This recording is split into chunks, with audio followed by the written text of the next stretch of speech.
अस्सलाम वालेकुम नाजरीन, उम्मीद है आप सब लोग खैरियत से होंगे। मैं हूं अब्दुल्ला और आप लोग देख रहे हैं ज़राई पाकिस्तान यूट्यूब चैनल। सबसे पहले तो आप सब लोगों का शुक्रिया जो व्लॉग देख रहे हैं और आप लोग रिस्पॉन्ड कर रहे हैं और आप लोग जो है फ़ोन वगैरह कर रहे हैं। मुझे खुशी होती है जब आप लोग मुझे कमेंट करते हैं, पूछते हैं, फ़ोन करते हैं, व्हाट्सएप पे मैसेज करते हैं और आप लोगों को फ़ायदा होता है इन व्लॉग से। मेरे लिए यही सब कुछ है कि फार्मर्स जो है उनको फ़ायदा हो। पिछला व्लॉग जो था वो बीमारियों पे था और ख़ासकर जो फंगल डिजीज़ थे जो बहुत ज़्यादा कॉमन है, ख़ासकर जो हमारे बायोफ्लॉक फार्मर हैं उनके साथ। आज के जो डिजीज़ है वो बैक्टीरियल डिजीज़ है, उसमें एक दो फंगल भी है। लेकिन आहिस्ता आहिस्ता जितनी भी बीमारियां हैं, तीन तीन चार चार बीमारियों को लेके जो है ना हम व्लॉग बनाएंगे, एक साथ सारे करेंगे। कुछ दोस्त कह रहे थे कि आप एक ही व्लॉग में सारे बता देते, तो पिछला व्लॉग वैसे भी 24 मिनट का बन गया था, 4 डिजीज हमने डिस्कस की थी। तो इस तरह व्लॉग जो है वो बढ़ जाते हैं, फिर लोग जो है वो बोर हो जाते हैं, वो देखते नहीं है। तो इस वजह से हमने डिसाइड किया है कि दो दो तीन तीन चार चार बीमारियां जो है वो करके तो हम आप लोगों को जो है वो एक्सप्लेन करेंगे कि वो बीमारियों के साइन क्या है, आप कैसे पहचानेंगे कि कौन सी बीमारी है और उनका जो ट्रीटमेंट है वो ट्रीटमेंट आपने किस तरह करना है। यहाँ पे लोग जो है वो बनाए में एक्सपर्ट बने हैं, बनाए ना वो डॉक्टर बने हैं, वो कह रहे हैं कि भाई आप ये करें और फिर कहते हैं मैं क्या कर सकता हूँ, ये अब अल्लाह को प्यारे हो गए। भाई आप उनको हल बताएं, अल्लाह को प्यारे कैसे हो गए?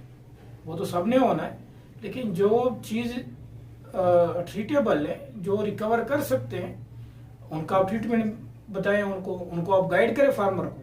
ये तो कोई मतलब हल नहीं है कि अगर कोई आपको करें कि भाई मेरी फिश के साथ ये मसला हो गया तो आप उनसे आगे कहें कि भाई ये अब मैं क्या कर सकता हूँ, ये अल्लाह के हाथ में, बिल्कुल अल्लाह के हाथ में सारा कुछ है। लेकिन आप उनको इलाज बताएं, जो बीमारी है बीमारी का इलाज है। अगर उसके बाद भी वो नहीं ट्रीट हो रहा तो फिर जाहिर सी बात है, फिर जो उनका मकाम है वहां तक पहुंच रहे हैं, ये सब ने जानदार सबको मरना है।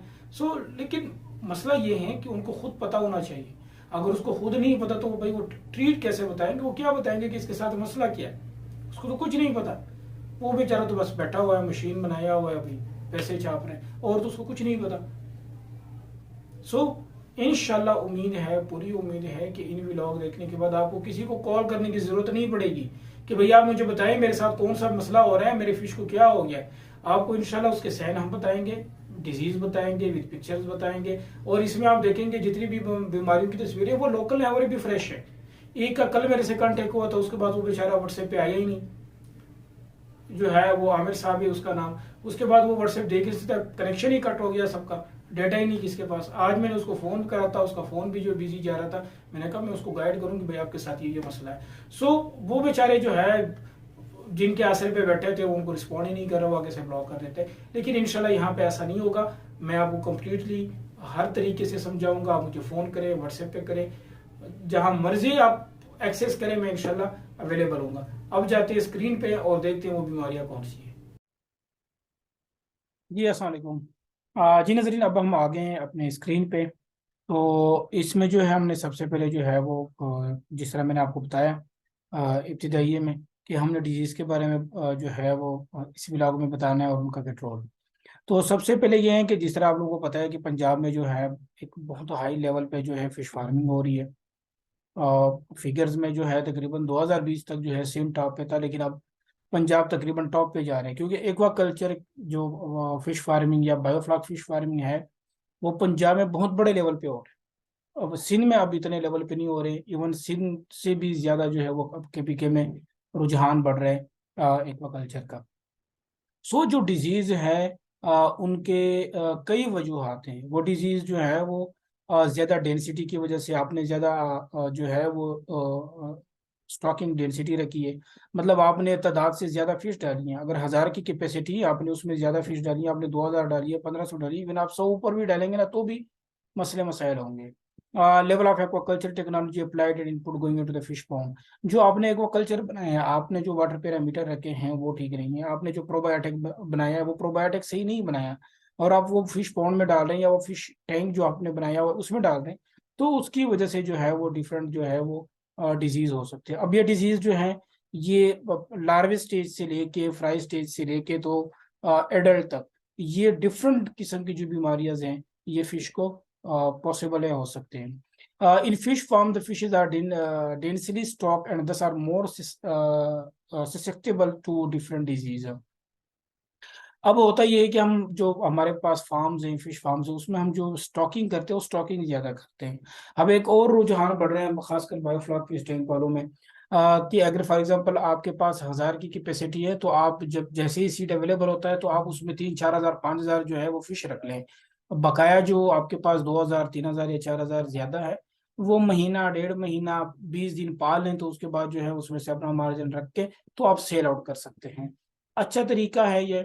मतलब फार्मर्स के लिए अच्छा तरीका है कि वो जब तक उनके पास जो है इतनी कैपेसिटी है फिश टैंक की, और वो इतना फीड और ऑक्सीजन उनका पूरा कर सकते हैं, रेशन पूरा कर सकते हैं, तो वो करें। इसमें होता ही है कि आपको महीने 1.5 महीने बाद आपको थोड़े बहुत पैसे आने स्टार्ट हो जाते हैं उन उससे, क्योंकि अक्सर जो है वो फिर आप कम से कम 5 से 6 महीने वेट करते हैं इनकम के लिए। लेकिन अगर आप इस एज अ नर्सरी यूज करें और आप उसमें स्टॉकिंग करें, तो उसमें यह है कि 1 मंथ से लेके तो 2 मंथ तक जो है ना, आपको थोड़ा बहुत जो है वो इनकम आ जाता है। बट उसके लिए आप जो है, जितनी आपकी स्टॉकिंग डेंसिटी है, फॉर एग्जांपल 1,000 है, तो उसमें आप 3,000 या 4,000 डाल देते हैं। तो आपने एरेशन उसको अच्छा देना है। आप एरेशन अगर उनको वही 1,000 वाला देना है, तो फिर आपका फिश जो है वो हेल्दी नहीं होगा, उनकी ग्रोथ ठीक नहीं होगी। ये चीज अक्सर फार्मर में मैंने देखा है कि वो ये गलती कर रहे हैं। Uncontrolled and unregulated transport of fish and poor farm management is also considered as a cause of spreading of the disease.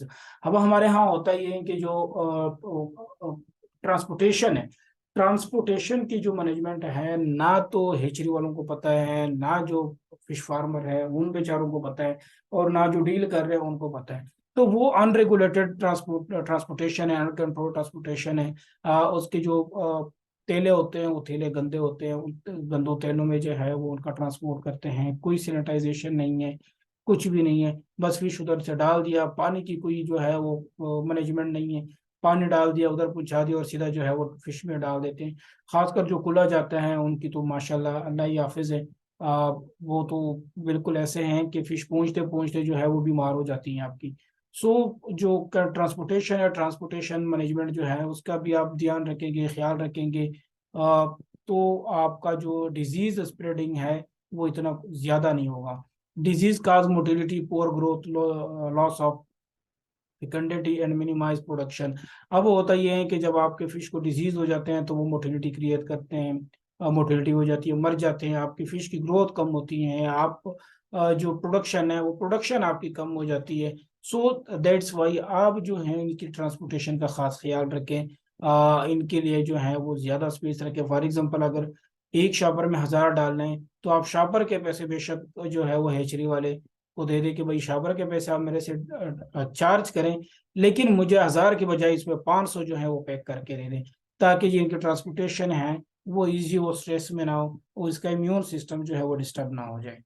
All culturable fish species, ये डिफरेंट है हमारे पास। ये रहू है, क्योंकि ये इनकी जो है वो साइंटिफिक नाम है, तो हमारे यहाँ ज्यादातर लोगों को जो है फिर नाम पढ़ते हुए भी मुश्किल आती है, समझाना तो मुश्किल बात है, क्योंकि ये नाम कभी उन्होंने सुने नहीं होते।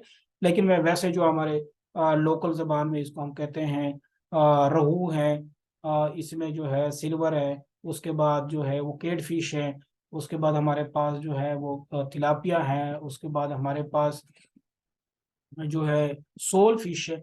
ये सारे जितने भी है, अब ये तो जो यहाँ पे नाम लिखे हुए हैं स्क्रीन पे आप लोग देख रहे हैं, मैं तो सिर्फ वही उनके जो कॉमन नेम्स है मैंने वही आप लोगों को बता दिए।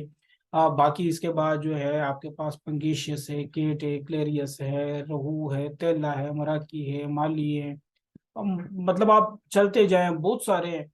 इन सब को जो है वो are affected by bacterial, fungal, parasite disease and ecological disease. अब इन सब जितने भी ये फिश हैं, इसको बैक्टीरियल भी हो सकता है, इसको फंगल भी हो सकता है, इसको इकोलॉजिकल डिजीज जो है वो जो डिजीज जो है ये सारे इफेक्ट कर सकते हैं। सो ये ना सोचे कि फला फिश जो है, खासकर हमारे यहाँ ये मशहूर है कि जो केट फिश है, क्लेरियस है, पंगेशियस है, या जो हमारे पास तिलापिया है, ये बड़े सख्त फिश है, इसको बीमारी नहीं हो जाती भाई, इसको बहुत जल्द बीमारी हो जाती है। अब जिन फार्मर्स ने डाले हुए हैं उनको पता है कि भाई इनके साथ कैसे कैसे डिजीज हुए हैं, और विद इन 2 to 3 और या 1 से 2 दिन में जो उनके फिश जो है वो मर जाते हैं। Moreover, poor water quality in fish pond and malnutrition also put fish under stress, which can lead to fish mortality. अब आपके पास जो वाटर हमारे यहाँ मसला ये है, जो बायोफ्लॉक फिश कल्चर है वो पाकिस्तान में उसी तरह तेजी ग्रोथ नहीं कर रही जिस तरह होना चाहिए था, या उस तरह फार्मर जो है वो सक्सेसफुल क्यों नहीं। हर बंदा कहती है यार किसी फार्मर का सक्सेसफुल स्टोरी मेरे साथ शेयर कर दे। अब वो सारे जो फार्मर्स होते हैं उनकी जो सक्सेसफुल स्टोरी होती है वो इन जिस तरह ये वो पूछता है ना, उनके भी हालात उन जैसे होते हैं। कोई मेहनत नहीं करता, कोई मजदूरी नहीं करता, कोई हार्ड वर्किंग नहीं करता, बस पानी डाल दिए बैठा है, बस मोटर चल रही है, इससे ज्यादा कुछ नहीं। भाई उसके अंदर जो पानी है उस पानी की मैनेजमेंट आपने करनी है। अगर वो पानी की मैनेजमेंट आप नहीं करेंगे तो भाई आप ग्रोथ नहीं ले सकते। आप चाहे कोई भी फीड खिला दे, अगर आपका वाटर पैरामीटर नहीं कंट्रोल, आपके वाटर पैरामीटर नहीं ठीक, आप फीड देने से आपको मसाइल होंगे, हल कोई नहीं। सो सक्सेसफुल स्टोरी तब आएंगे जब आप वाटर पैरामीटर पे काम करेंगे। और हमारे यहाँ बायोफ्लॉक फिश टैंक्स में जो है सबसे इग्नोर अगर किसी चीज को किया जाता है तो वो वाटर मैनेजमेंट को किया जाता है। लोगों को नहीं पता, जो लगा के दे रहे हैं उनकी तो जाहिर सी बात है रिस्पॉन्सिबिलिटी नहीं है। वो आपको बता सकते हैं कि भाई ये पैरामीटर आप रखेंगे, लेकिन आगे 7 महीने तो वो आपके सर पे नहीं खड़ा हो सकता ना। वो आ सकता है रोज के आपके पास आए और आपसे कहें कि भाई मुझे चेक करके दिखाएं, या वो खुद चेक करें कि आपके पास क्या वाटर पैरामीटर नजर है। प्लीज खुदारा थोड़ा बहुत आप लोग भी मेहनत करें और वाटर क्वालिटी को जितना आप अच्छा रख सकते हैं, गुड रख सकते हैं, मेहनत करें, आपको फायदा हो। इन in ponds, fishes are also under stress of predation by some predator at the early age. अब इसमें जो है कुछ प्रीडेटर होते हैं फिश के, जिस तरह फॉर एग्जांपल आप मिक्स डाल अक्सर एक बंदे ने मेरे से पूछा फेसबुक पे कि मैं तिलापिया रहू और इनके साथ जो है मैंने केयर फिश डालने, तो मैंने कहा वो तो सबको कहा जाएगा। सो इस तरह के जो गोश्तखोर फिश है अक्सर लोग गलती कर जाते हैं तालाबों में और टैंकों में, जो है वो कहते हैं वो तो नीचे से खाता है, फला तो पीछे ऊपर रहता है, वो तो दरमियान में रहता है। भाई ऐसा नहीं होता, फिश को ऊपर 4 फुट नीचे भी है ना पानी में, वो अगर सर पे भी उसको कुछ नजर आ जाए कि भाई फीड किसी ने डाला या कुछ कोई चीज आई, वो ऊपर आके तो उसको पकड़ लेता है। सो ये गलती ना करें, ये प्रीडेटर होते हैं, ये प्रीडेटर इनको कहा जाते हैं। अब सबसे पहले जो हमारे पास बीमारी है बहुत ज्यादा कॉमन है, खासकर पेंगेशियस फिश में कॉमन है। जो आमिर साहब का मैं आप लोगों को इब्तदाइये में बता रहा था कि उसका कल मुझे मैसेजेस और आ रहे थे और फोन आ रहे थे कि मेरे साथ ये मसला हो रहा है, मेरी फिश मर रही है, तो मेरे साथ कौन सी बीमारी है। आगे में अगले स्लाइड में तस्वीरें भी हैं। तो उनके साथ जो बीमारी थी वो है एब्डोमिनल ड्रॉपसी। एब्डोमिनल ड्रॉपसी जो है वो कौन सी बीमारी है, उनके क्या साइन है, उनके बारे में जो है मैं आप लोगों को बता देता हूँ। This is the most common bacterial disease of culture carps. ये कार्प्स जो जितने भी फिश हैं या केटला केटला जो जिसको हम केट फिश, क्लेरियस और पिंगेशियस, ये सारे फिश हैं। इन सारे फिशों में जितने भी फिश हैं इन सब में बहुत ज्यादा कॉमन है bacteria infect fish through water, physical contact and contaminated feed. अब उनके साथ जो हो रहा है, मैंने उस बंदे को फौरन कहा, मैंने कहा जो फीड आप दे रहे हैं फीड आप बंद कर दें, वो फीड उनका फीड नहीं ठीक। आमिर साहब आपका जितना भी फीड है आपका फीड नहीं ठीक, आप अपना फीड ठीक करें। वाटर आप चेक करें, अगर वाटर पैरामीटर आपकी ठीक है, नहीं खराब, आपका फ्रेश वाटर ठीक है, या एक टैंक कंप्लीटली ड्रेन करके जिस तरह मैंने बताया था उसको साफ करके उसमें पानी डाल दे, उसमें और कुछ चीज ना डाल दें। फीड बेशक आप ना डाल दे, कुछ और चीज डाल दे, अल्टरनेट आप डाल दे फिलहाल फिश का फीड का।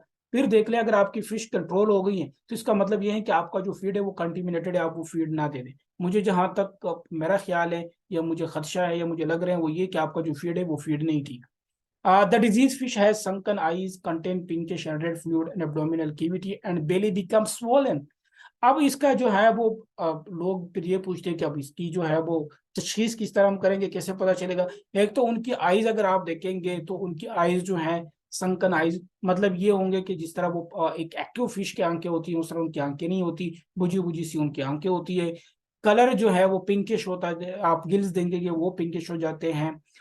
इनके जो है टेल आप देखेंगे वो पिंकिश हो जाता है।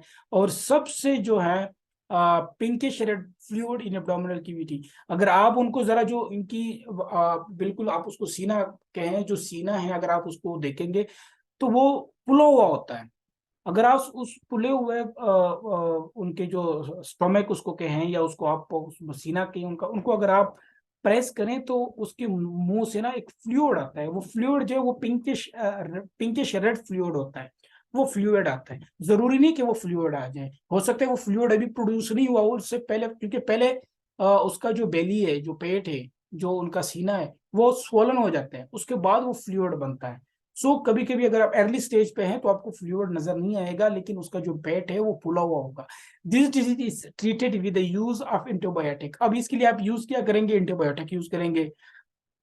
अब वो जो है वो कौन सी जो है वो मेडिसिन आप यूज करेंगे? ऑक्सीटेट्रासाइक्लिन है, और या जो है वो टेरामाइसिन है। ये जो दो मेडिसिन है ये आप यूज करेंगे इन फीड फॉर 5 to 10 days। ये आपने अपनी फीड्स में जो है मिक्स करके तो आपने अपनी फिश को देना है। 60 मिलीग्राम जो है पर केजी फिश वेट जो है आपने डालना है। फॉर एग्जाम्पल आपके पास जो है फिश वो फॉर एग्जांपल 10 केजी हैं, 12 केजी हैं, 20 केजी हैं, 30 केजी हैं। उस पे पर फिश के पर केजी पे आपने 60 मिलीग्राम डालना है। आपने 60 मिलीग्राम पर फिश देना है। जितनी फिश है उसको जो है ना आप जरब दे दे, 600 मिलीग्राम से जरब दे दे, जितना भी बनता है आप अपनी इसके फीड में डालना है। ऑक्सीटेट्रामाइस टेट्रासाइक्लिन है और टेरामाइसिन है, ये दो इनके मेडिसिन है, ट्रीटमेंट है। Probiotic such is bacillus Thales या लैक्टोबैसिलस एसिडोफिलस जो है ये बैक्टीरिया से डिफरेंट जो प्रोबायोटिक में है। बहुत सारे लोग कहते हैं कि कौन सा प्रोबायोटिक जो है वो हम जो है या प्लाटीनियम है, मतलब yeast can be used in feed to develop immunity against pathogenic bacteria. For example वो फार्मर जिनके पास जो है प्रोबायोटिक नहीं है वो यीस्ट का भी इस्तेमाल, खमीर का भी इस्तेमाल कर सकते हैं और वो इम्यूनिटी डेवलप करता है अगेंस्ट पैथोजेनिक बैक्टीरिया जो इन्फेक्शन हुआ है आपके फिश को। प्रोबायोटिक जो है वो मैं बता रहा था, बहुत सारे लोग कहते हैं कि कौन सा प्रोबायोटिक ज्यादा जो है वो प्रॉफिटेबल है या ज्यादा जो है वो यूज करें वो अच्छा है। भाई प्रोबायोटिक सारे अच्छे हैं, लेकिन कुछ प्रोबायोटिक हैं जो है ज्यादा जो है वो इतने कुछ खास उनके रिजल्ट नहीं है। खासकर बिग फिश के जो है इतने कुछ खास रिजल्ट नहीं आ रहे लोगों के पास। सो आप लोग जो है जो भी प्रोबायोटिक ले उनकी जो इंग्रेडिएंट्स है वो लाजमी देख ले, उसके बाद जो है आप अपना प्रोबायोटिक जो है वो खरीद ले। अब जो है इनकी सेप्टम मतलब कि किस तरह जो है हमें पता चलेगा। अब ये आप लोग देख लें, ये जो रेड सर्कल सर्कल में जो है, सर्कल तो कुछ ज्यादा ही बड़ा हो गया। बहरहाल ये जो आप लोग स्क्रीन पे देख रहे हैं ये जो जगह है ये फूला हुआ है, ये पंगेशियस फिश, ये आमिर साहब की फिश है जिसने मुझे तस्वीरें भेजी थी। अब ये देखिए ये वाला जो है ना अर्ली स्टेज में है। ये आप देखेंगे ये इधर से जख्मी है, ये देखेंगे ये इधर जख्म आए हैं। ठीक है, इन्होंने और भी काफी तस्वीरें भेजी थी लेकिन ये तस्वीर जरा वाजे थी, तो ये तस्वीर मैंने आप लोगों के लिए लगाई है कि ये देखो ये जो एब्डोमिनल ड्रॉप्सी हैं ये जगह जो है आपकी ये स्वेलो हो जाती है। जब आप इसको प्रेस करेंगे तो यहाँ से मुंह से फ्लूइड आएगा और वो फ्लूइड दुनिया वो रेड पिंकिश होगा। सो इसका जो है वो टेट्रामाइस वो जो मैंने आपको बता दिया है, ऑक्सा टेट्रासाइक्लिन और टेरामाइसिन, ये दो जो है आप लोगों ने यूज करने हैं इसके ट्रीटमेंट के लिए। 5 से 10 दिनों के लिए आपने 60 ग्राम पर केजी फिश आपने डालना है और ये आपने 5 से 10 दिन तक डालना है। प्रोबायोटिक यूज करें, अगर प्रोबायोटिक किसी के पास नहीं है तो खमीर जो है खमीर यूज करें, उनके फीड में डाल दें या खमीर को अलग पानी में अलग मिक्स करके प्रोबायोटिक या खमीर दोनों में से जो भी मिले वो अलग पानी में मिक्स करें और फिर जो है आप ऊपर डाल दें। ये तकरीबन 300 ग्राम होना चाहिए, 200 से 300 ग्राम 15,000 लीटर टैंक पे। अब अगली जो हमारे पास डिजीज है वो ये फील्ड रोड जो है, this also bacterial diseases of culture carps. The edges of fin of disease fish become darker in colour and split up. अब इसमें जो फिन रोड्स हैं इसमें होता ये है कि जो आपकी फिश है उस पे जो है दाग टाइप के धब्बे बन जाते हैं, रेड रेड और ब्राउन कलर में जो है या पिंकिश होते हैं। इसमें डिफरेंट डिफरेंट जो है वो डिजीज डिफरेंट डिफरेंट कार्प्स पे और डिफरेंट फिश पे जो है वो डिफरेंट भी हो सकते हैं। सो इस पे बेसिकली डार्कर कलर के जो है वो दाग बन जाते हैं। और जो आप देखेंगे इनके जो फिन है, फिन या फिर इनका जो टेल आप देखेंगे ऐसे महसूस होता है कि उसको कोई कट लगा है। वो कट जो है वो इस बीमारी की वजह से होते हैं। The caudal fin become reddish and is eventually eroded. जो इनका जो बिल्कुल जो दुम होता है वो दुम जो है वो रेडिश हो जाते हैं और फिर उसमें जो है ना वो क्रेक्स आ जाते हैं। The disease also terrible with antibiotic chloromycin. Chloromycin के बाद आप देंगे इसको, क्लोरोमाइसिन यूज करेंगे तो इससे जो है ये बीमारी फौरन जो है रुक जाएगी। अब ये क्लोरोमाइसिन आपने कितना यूज करना है? ये 60 मिलीग्राम आपने पर लीटर यूज करना है for 5 metre for 6 day and copper sulphate bath 50 milligram per litre for 1 minutes. अब आपने ये दो चीजें जो है, क्लोरामाइसिन या फिर कॉपर सल्फेट, क्लोरोमाइसिन आपने 60 मिलीग्राम लेना है 1 लीटर पे, और 5 से 6 मिनट तक आपने फिश को इसके अंदर गुसल देना है, फिश को गुसल देना है इस पानी के। 1 लीटर में आपने 60 मिलीग्राम डालना है। उसके बाद आप देख लें कि आपके पास जो है कितना कैपेसिटी है, उसमें 1 लीटर पे 60 मिलीग्राम है, तो 10 से ज़रब दे दे, 20 से ज़रब दे दे, 30 से ज़रब दे दे, जितने लीटर होंगे उसको 60 से ज़रब दे दे, उसका एक टब बना दे, उसमें आपने अपनी फिश को 5 से 6 मिनट के लिए गुसल देना है। अगर क्लोरोमाइसिन आपको नहीं मिल रहा है तो फिर आप कॉपर सल्फेट लेके, ये इजीली मिल जाता है, बात दे दे, इसे गुसल दे दे। 50 ग्राम पर लीटर यूज होना है, 1 मिनट के लिए आपने इसके अंदर फिश रखना है, इससे ज्यादा नहीं रखना, वरना फिर जो है मसले मसाइल हो जाएंगे।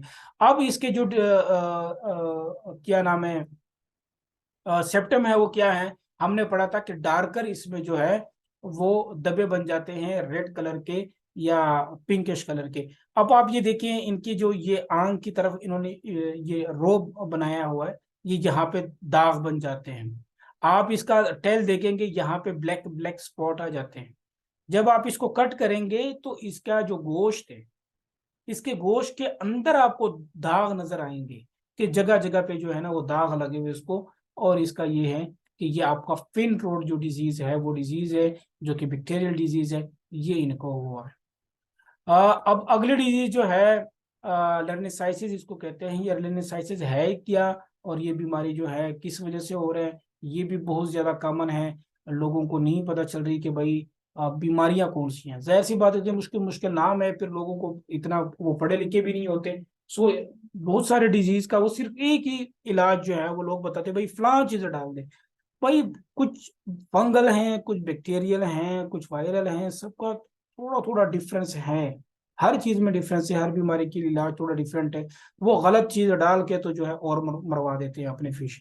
This in ectoparacyte infection in fish, this disease is very problematic in hatchery, nurseries and farms. जो मैंने पहले बात की थी कि जो बायोफ्लॉक फिश फार्मर हैं वो 1000 के बजाय 5-6 हजार स्टॉक करते हैं, उनके साथ ये बीमारी बहुत ज्यादा होती है। हैचरीज पे तो खैर इस तरह की बीमारी आती रहती है, लेकिन वो लोग कहते हैं यार मैंने तो मेहनत कर रहा हूँ, ऑक्सीजन दे रहा हूँ, फलां दे रहा हूँ, लेकिन फिर भी फिश जो है वो कंफर्टेबल नहीं है। Penetrate into the skin of fish and cause wounds. अब होता ही है कि जब आप फिश निकालते हैं, आपको ऐसा महसूस होता है कि इसके अंदर कोई जो है वो कांटा जो है वो चबा हुआ है, या इसके अंदर कोई कील वगैरह जो है वो चुभ गया है फिश के अंदर।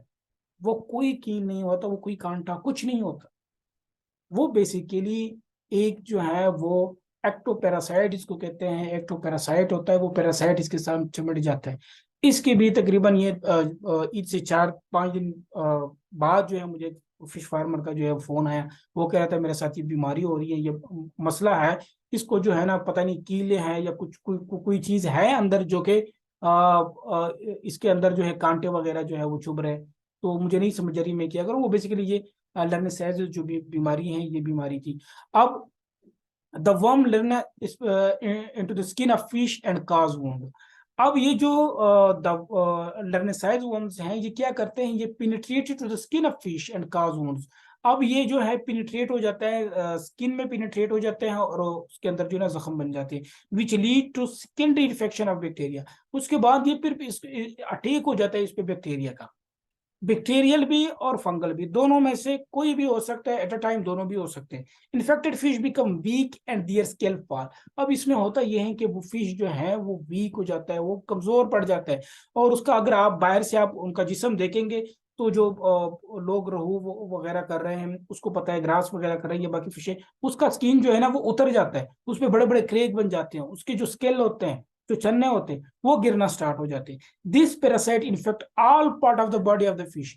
ये पूरे जिस्म को जो है अपने लपेट में ले लेते हैं। Lernaeasis is treated with chemical such as डिप्ट्रेक्स।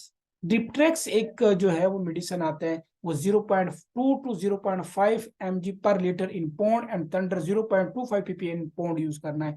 अब ये दो किस्म के केमिकल हैं, एक तो डिप्रेक्स है और एक थंडर है। ये इजीली अवेलेबल है, आपको मिल जाएंगे मेडिकल स्टोर से। ये आपने यूज करना है, चाहे पौंड में आप कर रहे हैं या बायोफ्लॉक फिश टैंक में कर रहे हैं। जो बायोफ्लॉक फिश टैंक में कर रहे हैं वो आपने टोटल अपना पानी देखना है कि आपके पास पानी कितना है। तो ये तकरीबन आपने 5 लीटर पानी बना के इसका तो अपने फिश में आहिस्ता आहिस्ता जो है ना डालना है।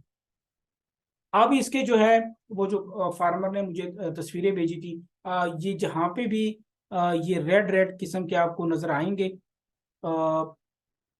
ये सर्कल नजर आएंगे। सेकंड पिक्चर में जरा जो है वो सर्कल आगे पीछे हो गए हैं, लेकिन इस वाली पिक्चर में जो है ये आप देखेंगे यहाँ पे ऐसा लगता है कि कोई चीज जो है इसके अंदर है, कोई कील वगैरह घुस गया है या कोई कांटा वगैरह छप गया, लेकिन ऐसा नहीं है। ये टेल के पास आप देखेंगे ये सारे जो हैं ये पैरासाइट है। इसको ना इसका आपके अंदर जो है कोई ऐसी चीज है और कि आप कहें कि इसके अंदर कोई जो है वो कांटा घुस रहा है या कुछ इस तरह का हो रहा है, ऐसा कुछ भी नहीं है। सेकंड तस्वीर में जो है कि अगर आप लास्ट पे देखेंगे तो ये लास्ट पे सारे तीर नुमा जो चीजें आपको नजर नजर आ रही है ना, ये वाली, ये सारी ये इसके सारे पैरासाइट्स हैं। ठीक है, और उनका इलाज यही है कि डिप्ट्रैक्स या थंडर जो है ये दो केमिकल हैं, इन केमिकल को जो है आपने अपने फिश में डालना है और इसी से जो है इसकी जो ट्रीटमेंट है वो पॉसिबल है, और इसी तरह जो है आप इस बीमारी को इजीली कंट्रोल कर सकते हैं। एनोजिया, एनोजिया एक और बीमारी है जो कि बायोफ्लॉक फिश फार्मर के साथ बहुत ज्यादा कॉमन है। मतलब हर दूसरा फार्मर जो है वो इसका शिकार है और वो बेचारा उसको समझ नहीं आ रही कि मैं क्या करूं। Depletion of oxygen in fish pond is called anoxia. This is condition may be due to rise in water temperature in pond or stacking of fish seeds and other biological factors. अब आपके साथ होता ये है कि भाई जब आपका पानी का टेम्परेचर जो है वो ज्यादा हो जाते हैं, आप एरेशन कम देते हैं। जब आप एरेशन कम देते हैं पानी वपोरेट होता है, आपका ऑक्सीजन जो है उसके साथ ही वपोरेट होता है, अंदर जो ऑक्सीजन की डिफिशियंसी आ जाती है उसकी वजह से जो है आपकी फिश अनकंफर्टेबल होती है। इसलिए मैं अक्सर बायोफ्लॉक फिश फार्मर को रिकमेंड करता हूँ कि सख्त गर्मियों में जो है ना आप जो पानी चेंज करते हैं वो कम से कम 12-1-2 बजे के आसपास आप चेंज करें, ताकि जो ओवरऑल आपका पानी का टेम्परेचर है वो लो हो, वो ज्यादा हाई ना हो, ताकि आपके साथ ये बीमारी ना हो।